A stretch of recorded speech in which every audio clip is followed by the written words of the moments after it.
नमस्कार बंधुरा आज के आबार एक अन्य भिडियो निये हाजिर हয়েছি এবং আমার ভিডিওতে সবাইকে অনেক অনেক স্বাগত। তো একে বলে ডুমুর ফল। তো যারা চেনেন না তাদেরকে বলে দিই। তো এই ফলটা প্রথমে আমি কেটে ভালো করে ধুয়ে বেছে পরিষ্কার করে নিয়েছি এবং প্রেসার কুকারে নিয়ে নিয়েছি। এটা আমি সিটি দেব।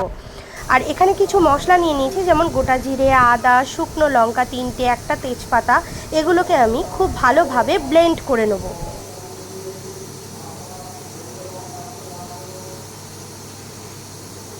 এরকম একটা স্মুথ পেস্ট আমি তৈরি করে নিয়েছি।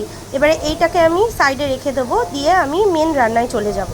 তো আমার ডুমুরটা সিদ্ধ করা হয়ে গেছে। তো আমি এবার হাতা দিয়ে এটাকে ক্রাশ করবার চেষ্টা করছিলাম, কিন্তু দুঃখের বিষয় হাতা দিয়ে হচ্ছিল না। এটা খুব গরম ছিল। তো গরমই মানে একটু উষ্ণ উষ্ণ থাকবে, তখনই এটা হাতে করে ক্রাশ করে নিতে হবে ভালোভাবে। তো এখানে আমি 2 টুকরো আলুও নিয়ে নিয়েছি, মানে 2টো আলু নিয়েছি টুকরো করে। আমি সেটাকেও সিদ্ধ করে নিয়েছি। তো এই যে এখানে আমি ডুমুরটা এইভাবে ক্রাশ করে নিয়েছি। এবারে আমি কড়া চাপিয়ে দেবো। তো এইটা হচ্ছে আমার পটল ভাজার তেল, এটা সর্ষের তেলই। তো এই তেলটাতেই আমি রান্নাটা করব। তেল গরম হয়ে গেছে, এবার আলুগুলো আমি আস্তে আস্তে ছেড়ে দেবো। আলুগুলো খুব ভালোভাবে লাল লাল করে ভেজে নেব।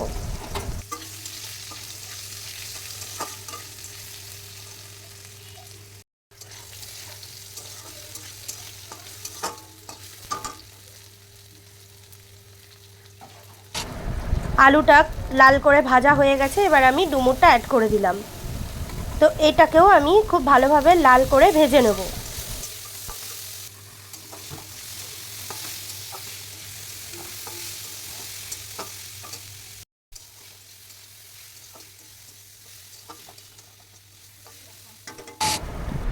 ভাজা ভাজা হয়ে এলে এতে আমি স্বাদ মতো নুন অ্যাড করে দেবো।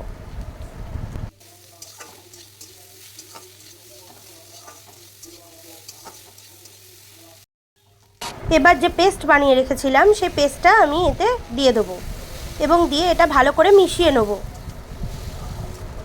এবং এতে একটু হলুদ গুঁড়ো অ্যাড করব, সেটাও আমি খুব ভালোভাবে মিশিয়ে নেব। মশলাটা কিন্তু কষিয়ে নিতে হবে, ভালো করে কষিয়ে নিতে হবে। তো আমি মিক্সি ধোয়া জলটাও দিয়ে দিয়েছি, দিয়ে ভালো করে এটা আমি কষাবো। এখন বেশ অনেকক্ষণ আমি এটা কষাবো। আর এই রান্নাটা যেহেতু এটা একটু কষালো হয় ডুমুর ফলগুলো, তো এতে একটু চিনি ব্যবহার না করলে খেতে কিন্তু খুবই খারাপ লাগে। তো ওই জন্য আমি এতে স্বাদ মতো চিনিটা আগেই অ্যাড করে দেবো।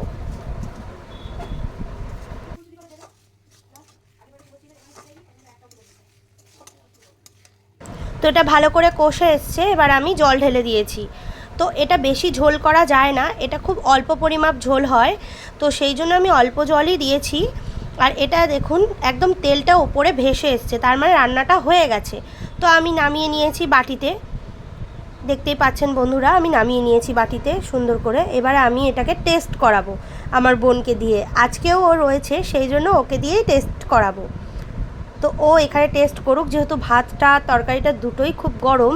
তো সেই জন্য ও একটু আস্তে আস্তে খাচ্ছে। ও খেতে থাকুক, এবং আপনারা আমাকে কমেন্টে অবশ্যই জানাবেন আপনাদের কেমন লাগলো আমার ভিডিওটা। তো আবার অন্য কোনো ভিডিও নিয়ে আমি হাজির হব। সবাই আপনারা আমার পাশে থাকবেন, সাথে থাকবেন, এবং আমার চ্যানেলটা ফলো করতে কেউ কিন্তু ভুলবেন না। টাটা বন্ধুরা, সবাই ভালো থাকবেন।